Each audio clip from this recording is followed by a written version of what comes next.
My dad pretended to be suicidal to avoid jail and left my disabled mom in debt. I never imagined my father could betray us like this.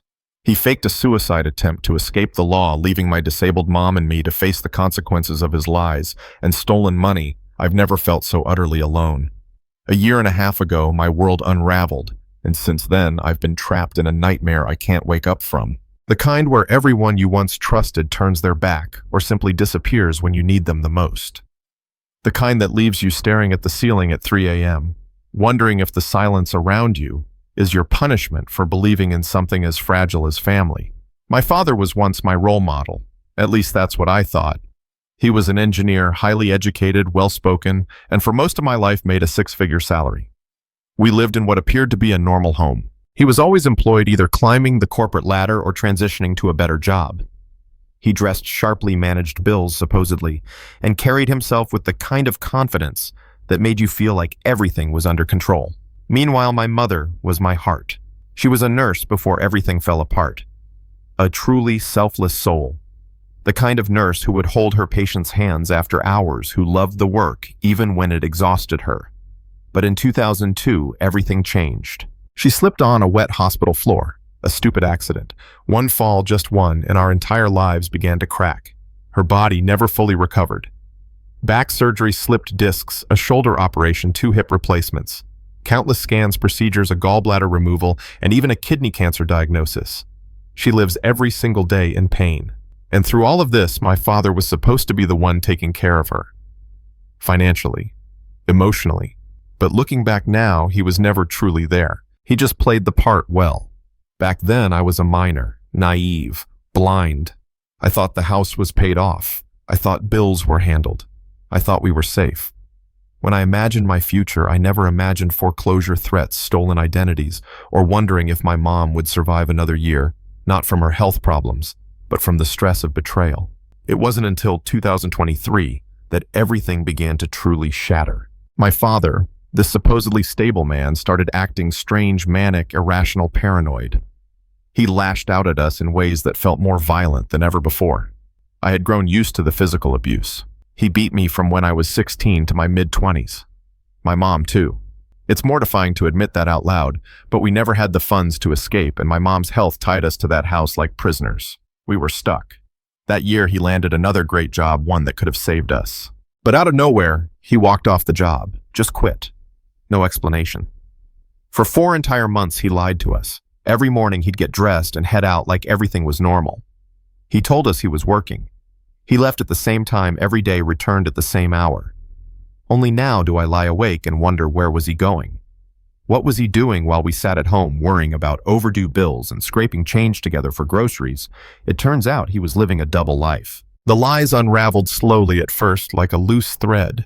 Then all at once, like a damn dam breaking. We discovered he had forged a signature on a loan against our home. He stole my mother's savings money she scraped together with trembling hands, enduring surgeries and pain and trauma. Money meant to keep her afloat when her body gave out. He stole it all. We are now drowning because of him. We found out he stopped paying their life insurance. When our car broke down and we called Poway, they never came. Why? Because we owed $750 and didn't even know. He stopped paying that too. Our entire safety net, everything we thought we had in place, was gone. And then came the summer of 2024, the summer he faked a suicide attempt. He didn't do it because he was depressed or felt shame. No, he did it because he thought it would protect him from prison. And it worked. We have recordings, actual audio of him admitting this. I would never kill myself. I knew exactly what I was doing. I didn't think they'd commit me. I did it. I'm a white-collar criminal. You name it, I've done it. That's what he said on his last call from Greystone, a psych hospital in New Jersey. That's where he is now. Safe, fed, shielded from the consequences of his crimes while we suffer. When we called the police, they did nothing. When we called 911 to report his fraud and the abuse, nothing. Greystone. They brushed us off. They are protecting an abuser, and I don't understand how this is legal. He admits what he did. He laughs about it. And now whenever he feels like it, he calls to torment us. Yes, from the hospital. Did the water get shut off yet? He mocks. No electricity again. Oh, that's too bad. He called me 71 times on my last birthday to gloat. I live in fear. I wake up every morning wondering if my mom is still breathing. She can barely walk, now torn tendons, severe pain, and absolutely no energy to fight anymore. And I'm barely functioning either. I'm 34 and feel like I'm aging in dog years. My friends are gone, my savings are gone, and even my hope is gone. We're down to our last few dollars. No phone service, no help, no idea what comes next. But we still have this house. It's in shambles. He stole so much that we can't afford the repairs. We can't sell it either, we owe too much. My mom's name is still on the paperwork he used in his scam, even though she never gave consent. This is a crime. This is abuse. This is insanity, and no one seems to care. Please. We just need someone, anyone, to see the truth. It's strange how the human mind tries to rationalize the unthinkable. When we first discovered the forged loan documents, my mother stared at them in silence. Her hands trembled as she turned the pages, her eyes scanning over her own signature, a signature she never wrote. I watched her search her memory like she was digging through a fire. Was there some moment she signed something without realizing? Was there a trick, a misunderstanding? She wanted to believe he hadn't done it on purpose. But I knew better. This wasn't a mistake. This was betrayal, carved into paperwork, notarized, processed, and used to bleed us dry. The deeper we dug, the more rot we found. The house, we learned, was never paid off, not even close. My father had remortgaged it at least twice, turning it into a bottomless pit of debt. The savings account my mother had built during her nursing years, gone. Drained slowly and methodically. Every time she'd asked him about it, when she was recovering from surgery, when she was bedridden for weeks, he assured her it was safe and growing with interest. Interest, God. The only interest he had was in himself. We found out he had used her identity, her social security number, her birth date to open credit cards, loans, even a line of credit against the home. She was sick. She trusted him, and he weaponized that trust like a scalpel. I remember the night we found the eviction notice tucked into a pile of unopened mail. My mother collapsed on the floor and just sobbed. No sound, no screaming, just her body shaking like something inside had finally snapped. I didn't know what to do. I stood there holding this paper that told us we had 30 days to leave the only place that ever felt remotely safe. And he wasn't there. He hadn't been there for weeks. After Greystone, he started playing his little disappearing act. He'd call to taunt us, make sure we knew just how powerless we were. You'll never find the money, he laughed once. Even if you sue me, you'll never touch it. What money? We were drowning in bills, not just late payments, but final notices. The electricity was shut off twice. Our water was so cold in the winter that my mother stopped showering altogether. She tried to keep up her dignity, washed with wipes, cleaned her hair in the kitchen sink when we had hot water. I saw her knees buckle one night when she tried to stand for more than 10 minutes. That night I realized I was no longer her daughter. I had become her caregiver. And I was breaking too. I stopped working full-time. How could I leave her alone when her legs gave out regularly? I started rationing my own food so she could eat more. I would turn down the heat wrap, her in extra blankets, and sit there with gloves on because we couldn't afford the gas bill. Every day was a new crisis, a new fire I didn't have the energy to put out. And yet, I couldn't let her see how scared I was. I had to pretend I was strong because she had nothing left to hold on to. Her body was failing. Her spirit, once so kind, so endlessly forgiving, had turned brittle. Sometimes she'd just sit in the living room staring into space, whispering, "How could he do this to me?" over and over again. I didn't have an answer. What kind of man steals from the woman who nursed him through surgeries, who cleaned up his blood after his temper tantrums, who stayed with him even after he bruised her ribs and screamed at her in front of his child? What kind of monster tells his wife that her pain is annoying when she can't get out of bed without crying? And what kind of justice system lets that man walk free? Because that's the worst part. No one came to help. Not the police, not the hospital, not the county. Every time we tried to report him, they told us to consult an attorney. As if we had money for that. As if lawyers were lining up to represent two broke, traumatized women against a man who was smart enough to cover his tracks. He played them all, and they let him. Once he called from the hospital just to say, "You're not smart enough to fix this. I've always been 10 steps ahead of you." And the terrifying part, he's not wrong. We had no resources, no safety net, and no allies. Even extended family disappeared. Some refused to believe us. He was always so charming, they'd say. Others said it wasn't their problem. And just like that, we were isolated, alone, forgotten. But I can't forget. I can't forget the moment I caught my mother crying into her pain pills, whispering, "Maybe it'd be better if I just stopped waking up." I screamed at her, not out of anger, but fear, deep choking fear. I begged her never to say that again. I told her we'd make it somehow. I held her like I did when I was 5, when I had nightmares about monsters. Only now the monster was real, and he used to tuck me in at night. I started writing everything down, documenting every lie, every forged paper, every call, every voicemail. Not because I thought it would bring justice, but because I wanted the truth to live somewhere. Even if no one cared, I needed to know that we existed, that we mattered, that we didn't imagine all this. Because some days it feels like we did. Like maybe we're the crazy ones. Maybe he's the sane one sitting in a hospital room with his meals and his nurses and his smug smile. Maybe I'm the delusional one still clinging to the idea that justice means anything anymore.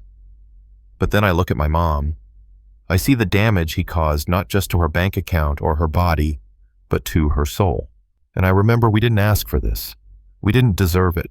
We were just 2 women trying to survive a man who wore a mask for 30 years and tore it off the moment we had nothing left. And I swear, we will not go silent. Hospitals are supposed to be places of healing. But when we finally got word that my father had checked into a long-term medical facility, not due to any life-threatening illness, but to quietly secure his place and shield himself from legal consequences, it felt more like a fortress. He wasn't dying, he wasn't suffering, he was protected. Meanwhile, my mother couldn't even get a refill on her pain meds without a 3-hour wait and a medical bill we couldn't pay. I remember calling the hospital where he was staying. I wanted answers. I wanted them to understand what he had done, not just financially, but emotionally, psychologically. I thought maybe if they knew, they wouldn't treat him like some innocent old man resting comfortably in a private room. I was wrong. The nurse on the phone was polite, but cold. "We don't get involved in personal matters, ma'am," she said. "If there's a legal issue, you need to take that up with the courts." "He forged my mother's identity," I said. "He stole everything. She's disabled and we're being evicted and he's in there living off her money." Silence. "Then I'm sorry, there's nothing we can do." It was like running full speed into a wall made of glass, invisible, solid, unbreakable. And the worst part, I could still see him through it. I could picture him reclining in that bed, flipping through channels, completely unbothered by the devastation he left behind. He won. At least for now. Every time I passed by the mirror, I barely recognized myself. My skin was pale sallow. My eyes had sunken into dark pits. I hadn't had a full night's sleep in months. I was constantly afraid the next envelope in the mail would be the final blow. A court summons, a foreclosure. Something else I didn't have the strength to fight. The house was a shell now. We sold most of our furniture just to buy groceries. My mother couldn't walk more than a few steps without help. Her voice had changed too. It used to be soft and warm, like a lullaby. Now it was weak, cracked, almost whispery. Sometimes I had to lean close to understand her, and every time I did, I felt like I was watching her disappear 1 inch at a time. And still, he never called to check on her. Not once. But he had no problem contacting the hospital to authorize more comfortable accommodations for himself. According to one of the social workers we finally convinced to talk to us, he had presented himself as a retired veteran with a fragile heart and no surviving family. No surviving family. We were right here, breathing, suffering, falling apart. But we didn't survive him in the way that mattered, not in the way the system recognized. As long as his paperwork was in order, he was just another patient. Another old man with a fake story and a file full of lies. There was a particular evening I will never forget. I had just gotten off the phone with the legal aid office. They told me again that unless we could prove intent and long-term financial abuse, there wasn't much they could do. And even if we did, they reminded me pursuing elder abuse or fraud charges would take months, maybe years. That night, I sat at the kitchen table staring at a single can of soup. It was all we had left. I opened it, poured it into 2 bowls, and tried to pretend it was enough. My mom didn't say anything, but I saw the shame in her eyes. She used to feed me hearty meals with side dishes, fresh fruit dessert. She loved cooking, always said it was how she showed love. Now she couldn't even stand long enough to boil water. As we ate in silence, she finally said, "I feel like I'm fading." I reached across the table and grabbed her hand. It was cold and bony, her skin paper thin. "You're not fading," I said. "You're just tired. We'll get through this." But I didn't believe myself anymore. I started to dream about him, vivid, surreal nightmares where he stood in the middle of the house laughing while everything around us burned. I'd wake up gasping, drenched in sweat, only to find myself still trapped in the nightmare, just without the flames. We tried to reach out to local churches, food pantries, community centers. Some helped, most didn't. Resources were stretched. Everyone was struggling. Compassion fatigue was real. At one point, I asked my mother if she wanted to go to a shelter. She shook her head slowly. "I'd rather die in this house than be pitied in a gymnasium full of strangers." I couldn't argue with that, and yet I had to start preparing. I contacted storage units, tried to figure out what we could keep and what we'd have to let go. I boxed up my childhood photo albums, the little trophies from school, the picture of us at the beach when I was 6. I packed it all, not knowing if we'd ever be able to unpack it again. I hated him. I hated how he'd reduced us to rubble and still managed to live in comfort. I hated how the world seemed to reward his cruelty, or worse, ignore it. And I hated that even after everything, some part of me still wanted him to answer for it. Not for revenge, but for recognition. For someone somewhere to say, yes, this happened, it was wrong, and it matters. I didn't expect the breakthrough to come from a printer. It was a Tuesday afternoon, and I was digging through a drawer looking for an envelope. What I found instead was an old, dusty inkjet printer we hadn't used in years. Buried beneath it, tucked into a plastic sleeve, was a stack of papers. My hands were trembling before I even knew what I was holding. Bank statements, dozens of them. At first, I thought they were my mother's. But as I flipped through the pages, I realized they were accounts I didn't even know existed. Offshore transfers, monthly withdrawals, payments to nursing homes and medical facilities under my mother's name, even though she'd never been there. And at the bottom of each page was my father's handwriting. He had printed them out, probably to double-check his work. Meticulous, obsessive. He thought he'd hidden them well, but not well enough. This wasn't just a trail, it was a confession. I dropped into the kitchen chair, clutching the pages like a lifeline. My heart was pounding. I could barely breathe. For the first time in months, I felt something rise in my chest that wasn't panic. It was fury. I brought the papers to my mother and laid them in front of her. She adjusted her glasses with shaking hands and studied each page slowly. Her face was blank at first. Then something shifted. Her jaw tightened, her lips pressed together. "He signed in my name," she whispered, repeatedly. "I know," I said. "We have proof now. Not just of the theft, but the identity fraud." She nodded, her eyes never leaving the page. "He stole everything." And still, he wanted more. It was the closest thing to rage I'd ever seen on her face. I scanned the documents and compiled them into a single PDF file. I sent them to a legal aid organization that had previously turned us away. This time I wrote a detailed, desperate email and attached every document. To my shock, someone called back the next day. Her name was Marlene, a volunteer paralegal who handled elder abuse cases on the side. She sounded exhausted but kind. She had a voice that didn't rush you, that made you feel like just maybe you were being heard. "I reviewed the documents," she said. "And you're right, this is serious. This is enough to reopen your case." My hands shook around the phone. "You mean we could go after him?" "You won't be able to sue him directly yet," she warned. "But we can file a formal complaint with the state. If we act quickly, we might even be able to freeze the remaining funds." It wasn't a victory, but it was movement. And after all the silence, all the rejection, all the hopeless dead ends, it felt like oxygen after drowning. I told my mother that night, her eyes filled with tears. She didn't cry often, even through the sickness, the poverty, the betrayal. She had held everything inside like a vault. But now she let go. Silent sobs shook her shoulders as I held her. "We might finally make him answer for this," I whispered. But things didn't get easier. The hospital where my father was staying had been notified of the complaint. But instead of cooperating, they closed ranks. Suddenly, no one was available to speak with me. His medical records were locked. Security at the front desk was told not to admit me if I tried to visit. He was still untouchable. But the money, that was different. Thanks to the complaint, one of the bank accounts was frozen. He could no longer pay for his upgraded room or private meals. According to Marlene, the hospital would soon be forced to reconsider his status if the funds didn't continue. The thought gave me a sick kind of satisfaction. Let him feel it. let him taste even a fraction of what he did to us. Still, it didn't erase the damage. My mother's health continued to decline. Her doctor told us her liver was deteriorating faster than expected.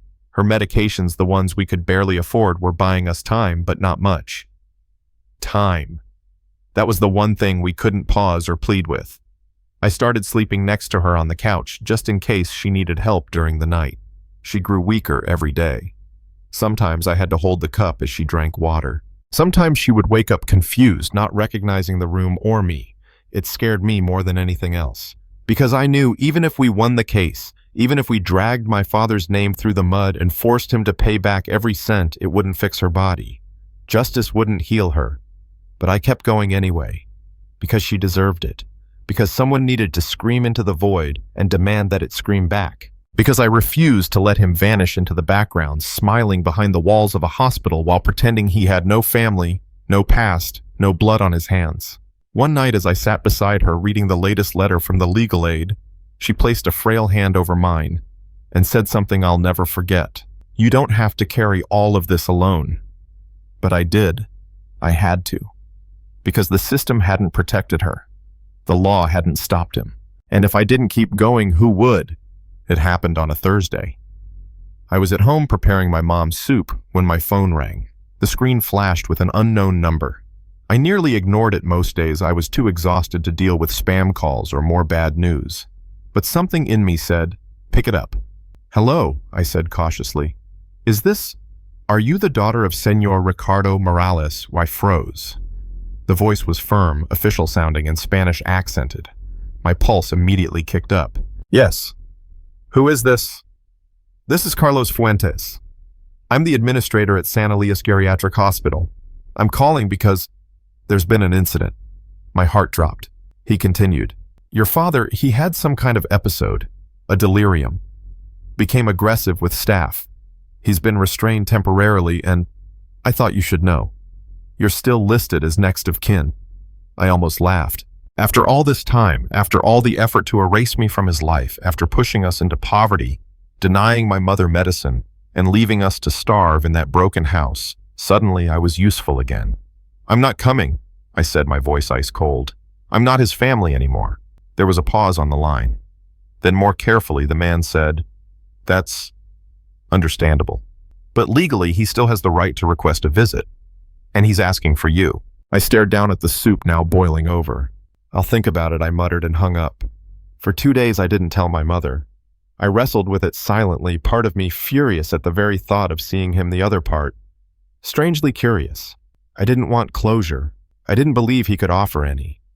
But I wanted to see him, to look into the eyes of the man who had taken everything from us and see if he looked as hollow and broken as he'd left us. So on Sunday I went. The hospital was sterile cold, full of cheap furniture and the faint smell of bleach.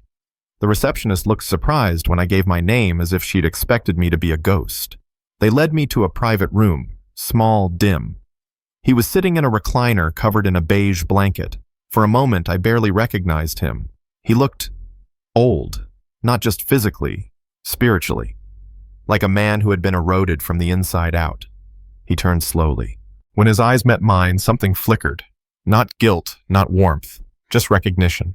So he said, his voice hoarse, "You came." I didn't answer. I sat across from him and crossed my arms, every muscle in my body tight. Why, I finally asked. Why did you do it? He smiled faintly. You wouldn't understand. Try me. There was a long pause. Then he looked away, eyes focusing on the chipped paint on the wall.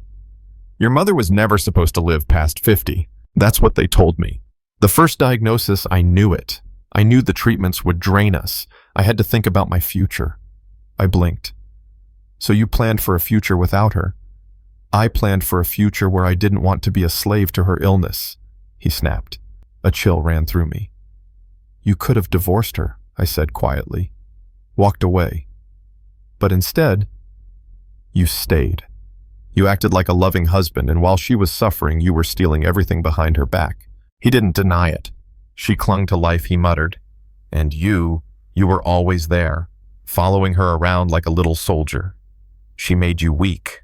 I stood up then. My body was shaking. She made me human, I hissed.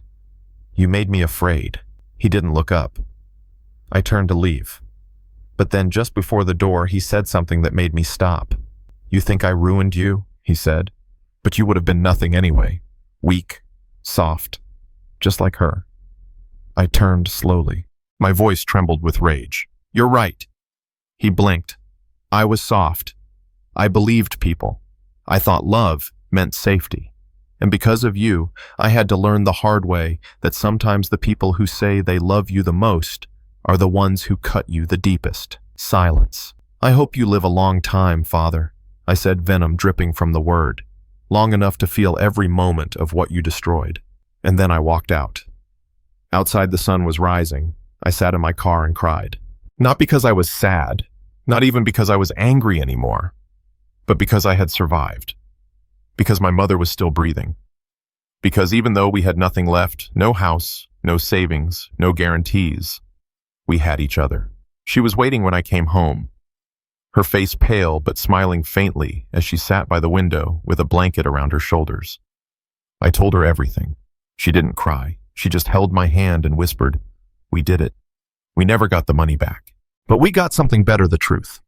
And in the truth, we found freedom." If you're shocked by this story and want to hear more, don't forget to like, share, and subscribe to the channel. Your support helps us share these real-life stories and bring awareness to the struggles that often go unheard.